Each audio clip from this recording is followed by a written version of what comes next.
Menjadi orang pertama di hal tertentu tentu menjadi sesuatu yang sangat istimewa. Tidak peduli apa hal yang kalian lakukan untuk pertama kali. Kayak aku waktu SMA, aku pernah namatin game Assassin's Creed 2 dan Assassin's Creed Black Flag di komputer sekolah. Meskipun aku yakin ada orang lain yang pernah melakukan itu. Tapi bagiku teman-teman, hal tersebut adalah sesuatu yang cukup unik bagiku untuk aku bisa ceritakan di masa depan. Kayak siapa sih orang yang bisa tamatin game, tidak hanya satu, bahkan 3 atau 4 di komputer sekolah. Dan ingat, komputer sekolah tidak bisa diakses tiap hari. Komputer sekolah tentu berada di lab komputer. Kayak kita punya akses sebanyak 1 atau 2 kali seminggu. Mengingat jadwal kelas lain kita tidak bisa menggunakan komputer tersebut tiap saat kan. Kayak jadi ini adalah sesuatu yang sangat unik karena ada aspek tantangannya ya kan teman-teman. Itu hanyalah satu contoh teman-teman. Mari kita masuk ke video kali ini. Gimana jadinya kalau game Tetris yang dikira nggak akan ada endingnya, pada akhirnya ditamatkan oleh bocah 13 tahun dari Amerika. Namun ada saja yang ingin menjatuhkan perasaan gamer kecil ini teman-teman. Pembawa berita dari Inggris mengatakan kalau pergilah keluar, jangan main game terus, dan pada dasarnya bilang kalau pencapaian ini tidaklah penting. As a mother, I would just say step away from the screen, go outside, get some fresh air. Beating Tetris is not a life goal. Seseorang bernama Willis Gibson dari Amerika yang berusia 13 tahun mencapai titik yang bahkan pencipta game Tetris sendiri tidak mengira akan ada seseorang yang bisa mencapai titik itu. Ya, jadi setelah dia bermain game Tetris tersebut selama 38 menit, dia mendapati sebuah crash atau game tersebut tiba-tiba berhenti, teman-teman. Ya, game tersebut berhenti karena pemrograman game itu tidak mengira kalau akan ada seseorang yang akan bisa bermain sejauh itu kayak Willis Gibson ini kasusnya ya kan. Jadi game itu berhenti dan ini menjadi sesuatu yang bisa dibilang bersejarah teman-teman karena pada akhirnya seseorang menemukan titik akhir game Tetris yaitu Willis Gibson ini. Ini benar-benar impresif sih di dunia gaming. Kayak aku sendiri yang merupakan gamer, aku ingin punya world record di satu game yang pasti akan aku coba satu saat nanti. Tapi ya ini sesuatu yang sangat impresif dan tentu banyak gamer ingin melakukannya teman-teman. Dan yang membuat cerita ini so sweet adalah fakta kalau Willis Gibson ini beberapa waktu yang lalu ditinggal oleh ayah tercinta dia teman-teman. Dan ayah Willis Gibson ini adalah orang yang sangat mensupport karir si Willis ini teman-teman di gaming dan sangat mendukung hobi gaming si Willis Gibson ini teman-teman. Jadi aku yakin ketika misalkan ayah si Willis Gibson ini masih hidup, dia pasti akan bangga sekali akan pencapaian si Willis Gibson ini yang pada akhirnya bisa mendapatkan titik akhir dari game Tetris. Ya bisa dilihat sendiri di video yang ketika dia mendapati crash tersebut, dia kayak kelihatan seneng banget kayak oh my god.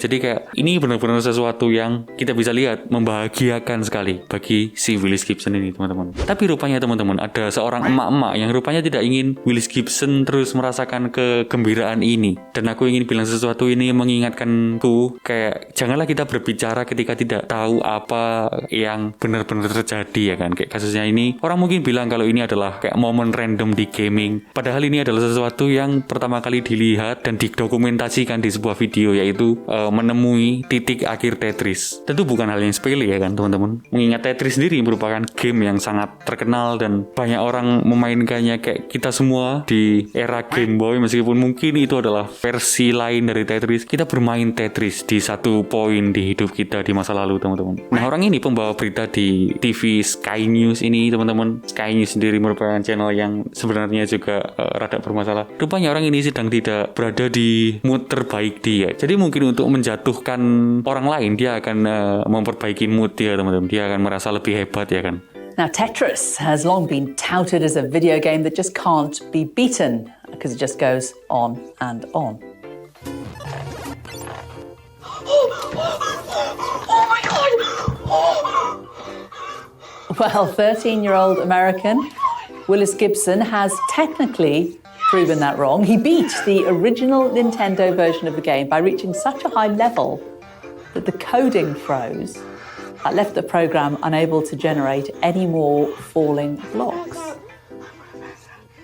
As a mother, I would just say step away from the screen, go outside, get some fresh air. Beating Tetris is not a life goal. Speaking of fresh air, let's get a look at the weather. Di sini dia bilang kalau sebagai ibu dia ingin si Willis Gibson ini pergi keluar rumah menghirup udara segar dan meninggalkan layar gaming dia, dan dia lanjutkan dengan berbicara soal udara segar. Mari kita lanjut ke berita cuaca. Speaking of fresh air, let's get a look at the weather. Aku paham mungkin dia di sini ingin kayak mentransisikan segmen-segmen berita ini dari gaming tadi ke cuaca dengan lembut, kayak menyebut udara segar tadi teman-teman. Tapi di sini terdengar banget kalau dia kayak memandang rendah pencapaian Willis Gibson ini di Tetris ini, yang menemukan titik akhir Tetris ini teman-teman. Bayangin aja misal dia memuji ketelatenan si Willis Gibson ini, bukannya itu malah lebih so sweet lagi di momen yang tentu saja Willis Gibson sangat nikmati ini, yaitu setelah menemui crash di Tetris ini teman-teman. Tapi dia malah menggunakan nada yang seperti menganggap Tetris tidak penting dan pencapaian Willis Gibson tidak penting. Kayak aku tahu dia di sini cuma menjalankan tugasnya sebagai pembawa berita, tapi di sini terlihat sekali kalau dia kayak memandang rendah, tapi mungkin saja itu kayak ketidaksengajaan karena dia ingin transisi ke segmen cuaca ya kan, kayak mungkin di otak dia kayak puff gitu, sesuatu yang bisa dihubungkan dengan cuaca adalah udara segar yang mungkin bisa dilontarkan ke bocah ini yang dia anggap gamer yang tidak pernah keluar rumah ya kan teman-teman. Tapi pada akhirnya itu semua kayak menggambarkan sifat dia yang arogan dan tidak peduli soal ini semua teman-teman. Pembuat Tetris pun berkomentar soal pencapaian si Willis Gibson ini menemui crash Tetris dan pada akhirnya kayak menamatkan game Tetris ya kan teman-teman. Jadi ini sangat so sweet, kayak gamer mana yang tidak ingin mendapat salam dari pencipta game yang dia mainkan. Kayak itu pasti sesuatu yang sangat bisa diceritakan di masa depan ke anak cucu kita. Misal kita bermain game, kita sangat hebat dalam game tersebut, dan suatu saat pencipta game tersebut menyapa kita, kayak itu adalah sesuatu yang sangat berharga ya kan teman-teman. Kayak ayolah, kenapa pembawa berita ini gak bisa kayak memandang hal ini di sisi yang seperti itu. Kayak game sebenarnya bukan sesuatu yang untuk dimainkan doang ya kan. Gaming juga merupakan sebuah komunitas, sebuah hal yang dicintai oleh banyak orang, bukan kayak sesuatu yang kita gunakan untuk mengisi waktu luang kita. Ini adalah sesuatu yang dipenuhi passion. Kayak aku gak paham kenapa orang-orang yang terutama boomer sih, yang gak tahu gimana cara mengapresiasi apa yang orang muda benar-benar nikmati, kayak heran. Jadi yaudah gitu aja berita kali ini teman-teman, karena ini menarik. Seseorang pada akhirnya menemukan titik akhir di game Tetris, atau paling tidak orang pertama yang merekam titik itu. Dan ya aku cuma pengen ucapin selamat buat Willis Gibson. Aku yakin ayahmu pasti bangga nak di sana mengetahui pencapaianmu di sini. Dan ngobrol soal gaming, kalian mungkin tahu beberapa hari yang lalu aku udah mulai live streaming dan aku main beberapa game kayak Assassin's Creed, lalu GTA Vice City. Tapi ya teman-teman, kalau aku mau streaming lagi, kalian mau nonton konten gaming yang kayak gimana? Apakah kalian mau nonton live stream emulasi game klasik kayak PS2, PS3 atau game-game baru? Dan kalau kalian punya rekomendasi game yang unik atau bagus, kalian bisa komen di bawah teman-teman. Agak lucu aja, inget kalau channel ini dulunya cuman upload gameplay footage dari PS2. Aku emulasiin game favorit aku, Onimusha 3 di PC aku, terus aku record dan aku upload di channel ini. Video-video lama itu udah aku hapus. Jadi kalau kalian ingin lihat gameplay, apakah kalian maunya di channel ini atau di channel yang baru teman-teman? Jadi ya udah, subscribe ke Labu Kuning, like kalau suka video ini, dislike kalau nggak suka. Selamat ulang tahun kalau kalian ulang tahun, dan see you.